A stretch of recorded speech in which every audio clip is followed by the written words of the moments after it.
Hello student, पिछली video में हमने समांतर श्रेणी से रिलेटेड कुछ क्वेश्चन देखे थे। आज हम उसी कड़ी में आगे बढ़ते हैं जिसमें लेक्चर नंबर 3 है। आज लेक्चर 3 हम लोग आज डिस्कस करते हैं। क्वेश्चन नंबर फर्स्ट जो हमने लिया है एपी में, वो है किसी एपी का 17वां पद उसके 10वें पद से 7 अधिक है। किसी एपी का 17वां पद उसके 10वें पद से 7 अधिक है, तो इसका सार्वांतर ज्ञात कीजिए। तो किसी एपी का 17वां पद, तो जैसा कि हमने आपको बता रखा है, किसी एपी का nवां पद a plus n-1 into D होता है। तो उस एपी का 17वां पद क्या होगा? तो हो जाएगा a plus 17-1 into D, that is a plus 17-1 16d, a plus 16d। तो nवां पद a plus n-1 into D, जैसा कि हमने आपको बताया था कि जो जैसे पदों की संख्या से d का गुणांक 1 कम होता है, तो 17वां पद है तो 17वां पद क्या होगा? a plus 16d। 17वां पद a प्लस 16d होगा। और 10वां पद क्या होगा? तो 10वां पद हमारा हो जाएगा 10वां पद equal to a plus 9d हो जाएगा, क्योंकि पदों की संख्या से d का कॉफिशिएंट क्या लेते हैं? 1 कम लेते हैं। तो क्वेश्चन के अकॉर्डिंग एपी का 17वां पद उसके 10वें पद से 7 अधिक है। तो एपी का 17वां पद क्या होगा? क्वेश्चन के अकॉर्डिंग प्रश्नानुसार एपी का 17वां पद, एपी का 17वां पद क्या कह रहा है कि एपी का 17वां पद उसके 10वें पद से, किसके? एपी के 10वें पद से 7 अधिक है। तो एपी का 17वां पद किसके इक्वल है? 10वें पद से 10वें पद से अधिक है। कितना अधिक है? 7 अधिक है। तो जो एपी का 17वां पद है वो 10वें पद से कितना है? 7 अधिक है। तो इसका मतलब ये भी हुआ कि 17वां पद a17 है और 10वां पद क्या होता है? a10। अब 17वें पद को बता रहा है कि ये 7 अधिक है, ऑलरेडी ये 7 अधिक है। तो अगर हम 10वें पद को भी 7 अधिक कर दें, अगर हम इसको 7 अधिक कर देंगे तो दोनों क्या हो जाएंगे? दोनों इक्वल हो जाएंगे। तो 17वां पद 10वें पद से 7 क्या हो गया? 7 ज़्यादा हो गया। तो अब यहाँ पर 17वां पद देखिए। 17वां पद को हम अभी आपसे बताए कि a प्लस 16d होगा और 10वां पद क्या होगा? a प्लस 9d होगा और प्लस 7, ये ऐसा हो जाएगा। अब यहाँ देखिए, a से a को हम कैंसिल आउट कर सकते हैं, क्योंकि समान क्वांटिटी, समान राशियाँ इक्वल के इधर उधर सेम साइन में हो, इक्वल चिन्ह में हो, तो वो आपस में कट जाएंगी। और 16d की तरफ हम 9d को लाएंगे तो माइनस 9d हो जाएगा और इधर कितना बचेगा? 7 बचेगा। अब 16d से 9d निकालिए, 16d से 9d निकालिए कितना आएगा? 7d equal to 7। तो d की वैल्यू क्या हो जाएगी? 7/7, 7 से 7 कैंसिल करिए तो d की वैल्यू क्या आ गई? 1। तो क्या कह रहा था कि सार्वांतर ज्ञात कीजिए। तो सार्वांतर को हम किससे डिनोट करते हैं? सार्वांतर को हम d से डिनोट करते हैं। तो सार्वांतर को d से डिनोट करते हैं तो d की वैल्यू हमको मिल गई और d की वैल्यू क्या आ गई? 1। अतः श्रेणी का सार्वांतर यानी d इक्वल टू कितना होगा? 1 हो जाएगा। और यही आपका आंसर आ जाएगा। तो ये हमारा फर्स्ट क्वेश्चन था। नाउ नेक्स्ट क्वेश्चन देखते हैं। नेक्स्ट क्वेश्चन नंबर जो 2 हमने लिया है कि AP 3,17 सॉरी क्या है, AP है 3,15, 27, 39 यानी 3, 15, 27, 39 का कौन सा पद उसके 54वें पद से 132 अधिक है। पूछ रहा है कि कौन सा पद उसके 54वें पद से कितना अधिक है, 132 अधिक है। तो कल जैसे हमने बताया था कि जब कभी AP में पूछे कौन सा पद, तो हम उस पद को nवां पद मान लेंगे। तो कह रहा है कि इस दी गई AP का, इस दी गई समांतर श्रेणी का कौन सा पद 54वें पद से 132 अधिक है। तो हम मान लेते हैं कि माना दी गई AP का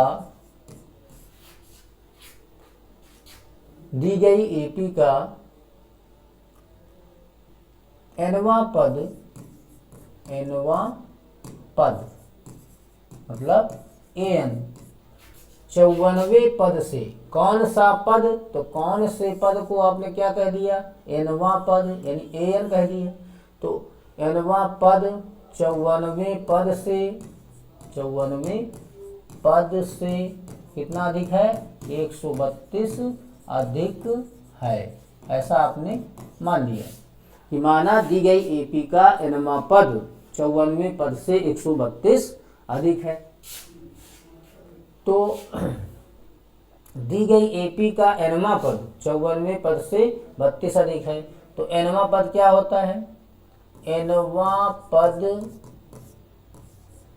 पद अधिक है, nवां पद अधिक है किससे, 54वें पद से। 54वां पद क्या होगा, A54 होगा। जैसे nवां पद an से लिखते हैं, ये nवां पद बोला जाता है। अब n की जगह हम 54 बोल रहे हैं, तो A54वां पद कितना होगा, A54। तो nवां पद 54वें पद से, ठीक है, 132 अधिक है। तो nवां पद मान लिया कि 54वें पद से 132 अधिक है। तो nवां पद तो 54वें पद से 132 अधिक है ही। तो हम 54वें पद में भी 132 क्या करें, जोड़ दें, तो ये दोनों क्या हो जाएंगे, बराबर हो जाएंगे। तो nवां पद क्या हो गया, nवां पद बराबर हो गया 54वें पद से 132 ज़्यादा है। तो nवां पद 54वें पद से 132 अधिक हो गया। अब nवां पद को किससे डिनोट करते हैं, an इक्वल टू 54वां पद हमारा A54 लिखा ही है और प्लस 132 हो गया।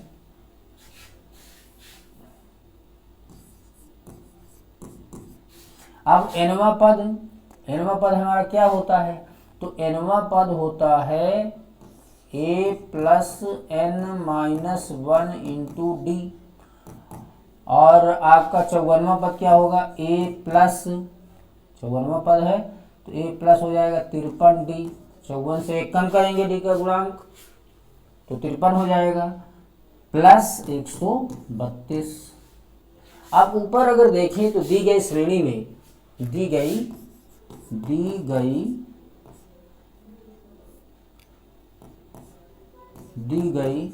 श्रेणी में या श्रेणी से प्रथम पद बताइए कितना है, तो प्रथम पद A इक्वल टू कितना है, तो AP आपका क्या है, प्रथम पद है 3, तो A3 हो गया। अब इसके बाद क्या निकालेंगे, सार्वांतर D कैसे निकालते हैं, A2 माइनस A1 यानी कि दूसरा पद माइनस पहला पद। तो दूसरा पद कितना है, 15 है और पहला पद कितना है, 3 है, 3 है। तो 15 में से 3 घटाए तो कितना आएगा, 12। तो A और D की वैल्यू मिल गई। अतः अब आप क्या करेंगे, अतः इसमें A और D की वैल्यू पुट करिए। तो A और D की वैल्यू रखते हैं। तो सर्वप्रथम आप यहाँ क्या करें कि A से A को कैंसिल आउट कर दें, क्योंकि इक्वल क्वांटिटी क्या होती है, इक्वल के इधर उधर बराबर राशियाँ क्या होती, कट जाती हैं अगर उनका चिन्ह क्या हो, चिन्ह समान हो। अगर चिन्ह समान है तो बराबर राशियों को क्या करते हैं, इक्वल के इधर उधर से काट देते हैं। तो ए से ए कैंसिल हो गया, तो ए की वैल्यू रखने की कोई ज़रूरत ही नहीं है, क्योंकि आपके एक्सप्रेशन से, आपके इक्वेशन से ए हट चुका है।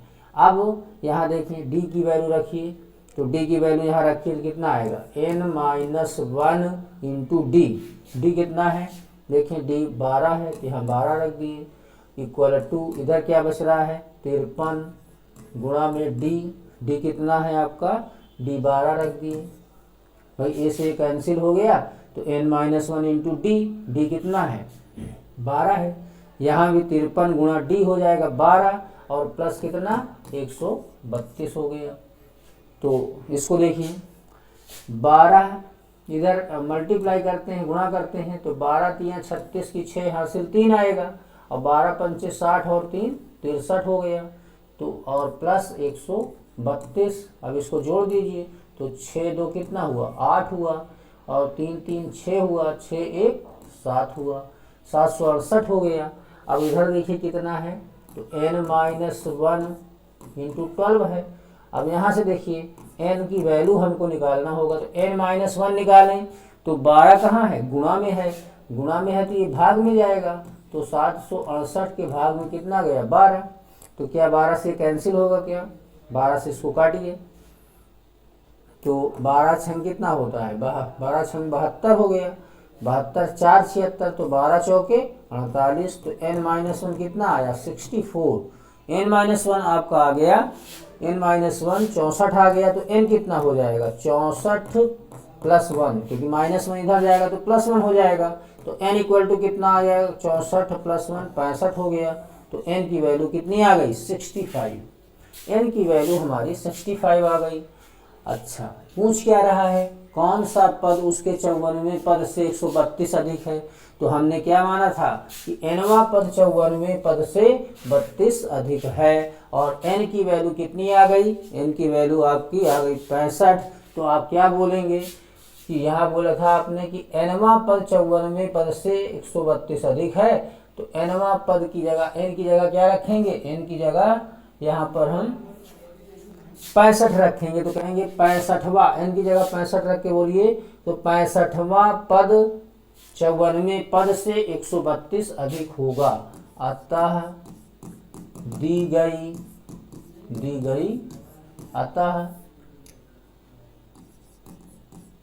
अतः दी गई एपी का nवां पद माने थे और n की वैल्यू 65 मिल गई, तो 65वां पद 54वें पद से 132 अधिक है। तो ये ऐसा आपका ये आंसर हो जाएगा कि n की वैल्यू 65 आ गई, और हमने nवां पद यानी an 54वें पद से 132 अधिक है, और जब n की वैल्यू 65 आ गई तो हम बोल देंगे कि यहाँ पर n की वैल्यू 65 रख के बोलेंगे कि 65वां पद 54वें पद से 132 अधिक है। तो ये हमारा क्वेश्चन इस तरह से सॉल्व हो जाएगा। नाउ नेक्स्ट क्वेश्चन देखते हैं। नेक्स्ट क्वेश्चन जो हमने आपके सामने लिया है, n के किस मान के लिए दोनों समांतर श्रेणियों, कौन कौन सी, एक समांतर श्रेणी ये है और दूसरी ये है कि nवें पद बराबर होंगे। यानी इस समांतर श्रेणी, जो ये दो समांतर श्रेणियां आपको ये और ये दी गई हैं, तो कह रहा है कि n के किस मान के लिए इन दोनों समांतर श्रेणियों के क्या है, nवें पद बराबर हैं। तो प्रश्न के अनुसार क्या है, प्रश्नानुसार प्रश्न में ये कहता है कि पहला समांतर श्रेणी क्या है 63, 65, 67,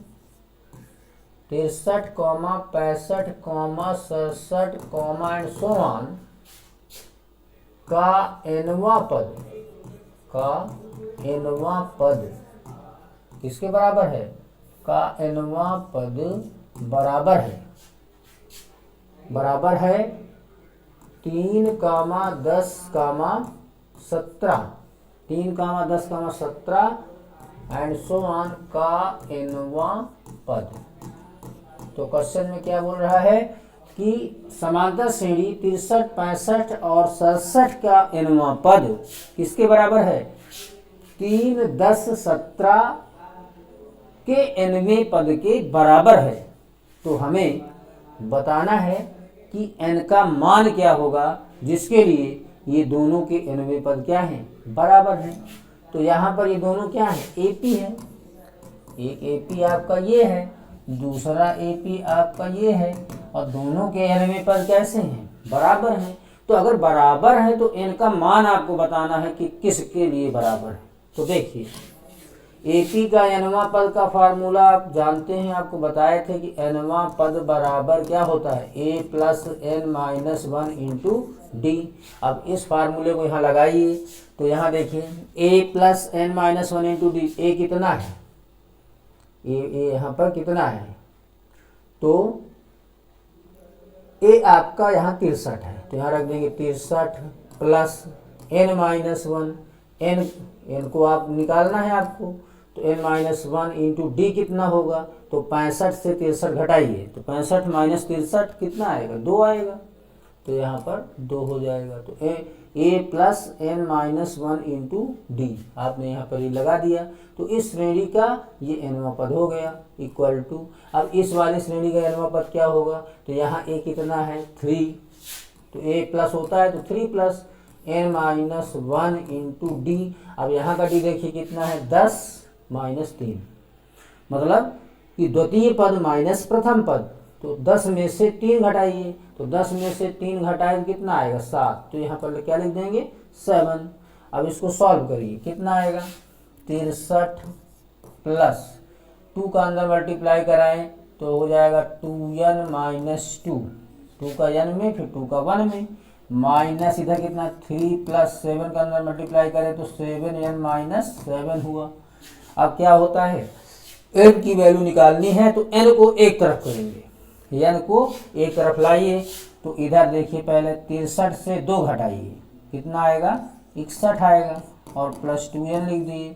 और इधर भी थोड़ा सॉल्व कर लेते हैं कि 7n तो आपका लिखा ही है ये 7n, और 3 माइनस 7 कितना आएगा? माइनस का 4 आ जाएगा। 3 माइनस 7 कितना आएगा? 3 माइनस 7 माइनस का 4 आ जाएगा। n को एक तरफ करिए तो इधर कितना है? 2n। 7n को इधर लाइए तो माइनस का कितना हो जाएगा? माइनस का 7n हो जाएगा, क्योंकि इधर प्लस में है। और उधर देखिए, उधर आपका -4 है, इधर से 61 नंबर उधर उठा ले जाएं तो 61 को उधर ले जाएंगे तो माइनस का 61 हो जाएगा, क्योंकि इधर क्या है? इधर प्लस का है। तो 2n माइनस 7 कितना होगा? ये आ जाएगा 5n, और ये निगेटिव साइन के साथ आएगा। तो 7 से 2 घटाए तो 5 आएगा। अब 7 संख्या बड़ी है तो उसका चिन्ह माइनस आ जाएगा। आगे देखिए, 61 में 4 जोड़िए तो माइनस माइनस जुड़ता है, तो 61 और 4 कितना हो गया? माइनस का 65 हो गया। अब दोनों तरफ से अगर हम माइनस माइनस को कैंसिल कर दें तो कितना बचेगा स्टूडेंट? 5n इक्वल टू आपका आ गया 65। तो n कितना होगा?